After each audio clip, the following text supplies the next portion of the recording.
ನಿಮ್ಮೂರವರೇ ಅಂತೀರಾ CM, ಏನು ಕ್ರಮ ತಗೊಂತೀರಾ? ಹೌದು, ನಾನು ವರ್ಣಾ ಕ್ಷೇತ್ರದವನೇ ಸರ್, ನಾನು ವರ್ಣಾ ಕ್ಷೇತ್ರವನೇ. ಸಿದ್ದರಾಮಯ್ಯ ಅವರು ಚಿರಪರಿಚಿತರು, ಕ್ಲೋಸ್. ನಮಗೆ ನ್ಯಾಯಯುತ ವ್ಯಾಪಾರದ ಅರಿವು ಮಾಡಿಕೊಡಿ. ಟಾರ್ಗೆಟ್ ಅಗತ್ಯವಿಲ್ಲ. ಅಧಿಕಾರಿಗಳನ್ನು ನಿಯಂತ್ರಣದಲ್ಲಿಡಿ. ಕಿರುಕುಳ ಇಲಾಖೆಯಲ್ಲಿ ಭ್ರಷ್ಟಾಚಾರ, 16 ಬಾರಿ ದೂರು. ನೋಡ್ತೀನಿ ಬಿಡು ಗುರುಸ್ವಾಮಿ. ಯಾರು? ನಮ್ಮ ಮುಖ್ಯಮಂತ್ರಿಗಳು. ಅವ್ರ ಸ್ಟೈಲೇ ಹಂಗೆ, ನೋಡ್ತೀನಿ ಬಿಡು ಅಂತ ಹೇಳಿದ್ದಾರೆ. ನೋಡ್ತೀನಿ ಬಿಡು ಗುರುಸ್ವಾಮಿ ಅಂತಾರೆ ಬಿಟ್ರೆ ಯಾವ ಕ್ರಮ ಆಗಿಲ್ಲ. ಅವರು ಕೂಡ ಮೊದಲಿನ, ನಾನು ಹೇಳಲ್ಲ, ಇದು ಹೇಳೇನಪ್ಪ, ನೆನ್ನೆ ಎಲ್ಲ ಹೇಳ್ಬಿಟ್ಟಿದ್ದೀನಿ. ಅವ್ರ ಸ್ನೇಹಿತರು ಅವರು ನೋಡಿ ಬಿಡ್ತೀನಿ ಗುರುಸ್ವಾಮಿ ಅಂತಾರೆ ಬಿಟ್ರೆ ಯಾವುದೇ ಕ್ರಮ ಆಗಿಲ್ಲ. ಅವರು ಕೂಡ ಮೊದಲಿನ ಖಡಕ್ CM ಆಗಿ ಉಳಿದಿಲ್ಲ. ಸ್ನೇಹಿತರು. ಇವತ್ತು ಬೆಳಗ್ಗೆ ಪೇಪರ್ ನೋಡಿದೆ, ನಾನು ಅಸಹಾಯಕ ಅಲ್ಲ ಅಂತ ಹೇಳ್ತಾವ್ರೆ. ನಿಮ್ಮ ಸ್ನೇಹಿತ ಸರ್, ಬಹಳ ವರ್ಷದ ಸ್ನೇಹಿತ. ನಿಮ್ಮೂರೋನು, ನೀವು ನಮ್ಮೂರೋನು ಅಲ್ಲ ಅಂದ್ಬಿಟ್ರಿ, ಅವನು ನಮ್ಮೂರೋನು ಅಂತ ಹೇಳ್ತಾರೆ. ಅವರೇ ಹೇಳ್ತಾರೆ ಆ ಖಡಕ್ CM ಅಲ್ಲ, ಖಡಕ್ CM ಆಗಿ ಉಳಿದಿಲ್ಲ, ಎಲ್ಲ ವ್ಯವಸ್ಥೆಗಳು ಕುಲ್ಗೆಟ್ಟೋಗಿದೆ. ನಿಮ್ಮ ಸ್ನೇಹಿತ ಹೇಳಿರೋದು. ನಾವು ವಿರೋಧ ಪಕ್ಷದವ್ರು ಹೇಳಿದ್ರೆ ಬಿಡ್ರಿ ನಿಮ್ಗೆ ಅದೇ ಚಾಳಿ ಅಂತೀರ. ನಿಮ್ಮ ಸ್ನೇಹಿತ ಹೇಳಿರೋದು, ಅಫಿಷಿಯಲ್ ಆಗಿ ಹೇಳೋರೆ. ಅಧ್ಯಕ್ಷರೇ, ಆರೋಪಕ್ಕೆ ದಾಖಲೆ ಕೊಡಿ ಅಂದ್ರೆ ಏನ್ ಮಾಡ್ತೀರಾ? ಅಬ್ಕಾರಿ DC SP-ನೇ ಕೋಟಿ ಕೇಳಿ 25 ಲಕ್ಷ ಲಂಚ ತಗೊಳ್ಳುವಾಗ ಸಿಕ್ಕಾಕೊಂಡಿದ್ದಾರೆ. ಇದಕ್ಕಿಂತ ಸಾಕ್ಷಿ ಬೇಕಾ? ಇವೆಲ್ಲ ಕಾಮನ್ ಸೆನ್ಸ್ ಅಲ್ವಾ? ಕಳ್ಳರ ರಕ್ಷಣೆಗೆ ಒಂದು ನೆಪ ಅಷ್ಟೇ. ನೀವೇನಾದರೂ ಸರ್ಕಾರ ಸಾಕ್ಷಿ ಕೊಡಿ ಅಂತ ಹೇಳಿದ್ರೆ ಅವನೇ ಹೇಳ್ಬಿಟ್ಟವನೆ, ಗುರುಸ್ವಾಮಿ ಮುಖ್ಯಮಂತ್ರಿಗಳ ಸ್ನೇಹಿತನೇ ಹೇಳ್ಬಿಟ್ಟವನೆ, ಕಳ್ಳ ನೆಪ, ಕುಂಟು ನೆಪ, ಇದು ಇಷ್ಟು ಕಾಮನ್ ಸೆನ್ಸ್ ಅಂತ ಅವನೇ ಹೇಳ್ಬಿಟ್ಟಿದ್ದ.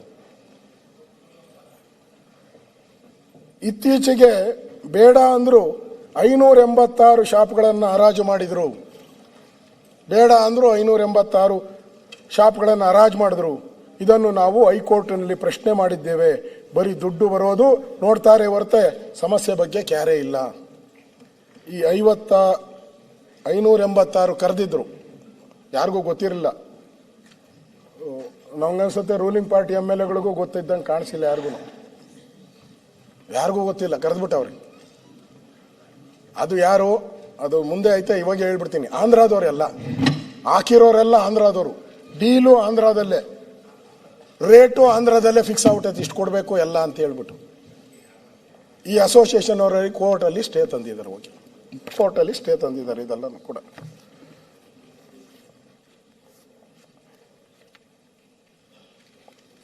ಸರ್, ಕೊನೆಯದಾಗಿ ಅವನು ಫ್ರಸ್ಟ್ರೇಟ್ ಆಗ್ಬಿಟ್ಟು ಹೇಳ್ತಾನೆ ಕೊನೆಯದಾಗಿ, ಸರ್ ನನಗೀಗ 74 ವರ್ಷ, CM ಅವ್ರಿಗೆ 80 ವರ್ಷ ಅಲ್ಲ, 78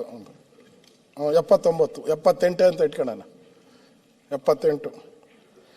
ನನ್ನ ಅನುಭವದಲ್ಲಿ ಒಳ್ಳೆಯದು ಕೆಟ್ಟದ್ದನ್ನು ಸಾಕಷ್ಟು ನೋಡಿದ್ದೀನಿ.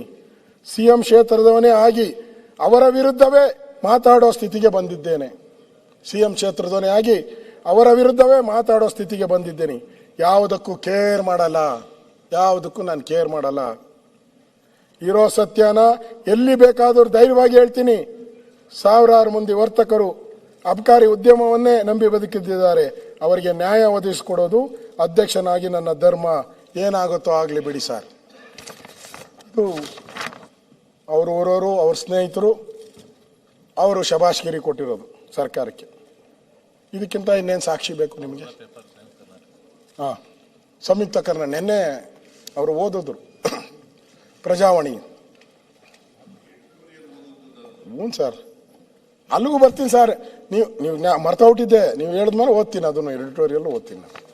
ನೋಡಿ, ಜ್ಞಾಪಿಸ್ಕೊಡ್ತೀರಾ ನನ್ನ ಪರವಾಗಿ ನೀವು.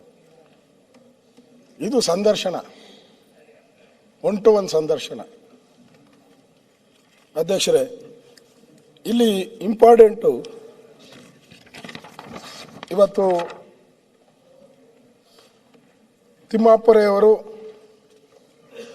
ಕೆಲವರಿಗೆ ನನ್ನ ಮತ್ತು ನನ್ನ ಮಗನ ಹೆಸರನ್ನು ಹೇಳಿಕೊಂಡು ಭ್ರಷ್ಟಾಚಾರ ಮಾಡ್ತಾ ಇದ್ದಾರೆ ಅಂತ ಹೇಳಿದ್ದಾರೆ ತಿಮ್ಮಾಪುರವರು. ಅವರು ಆಮೇಲೆ ಇನ್ನೊಂದು ಬಹಳ ಇಂಪಾರ್ಟೆಂಟು, ನಮ್ಮವರೇ ಕೆಲವರು ನಮ್ಮ ವಿರುದ್ಧ ಪಿತೂರಿ ಮಾಡುತ್ತಿದ್ದಾರೆ. ಇನ್ನೊಂದು ಇಂಪಾರ್ಟೆಂಟು, ಎಲ್ಲ ಇಲಾಖೆಯಲ್ಲೂ ಈ ಥರದ ನಡೀತಾ ಇರ್ತೈತೆ.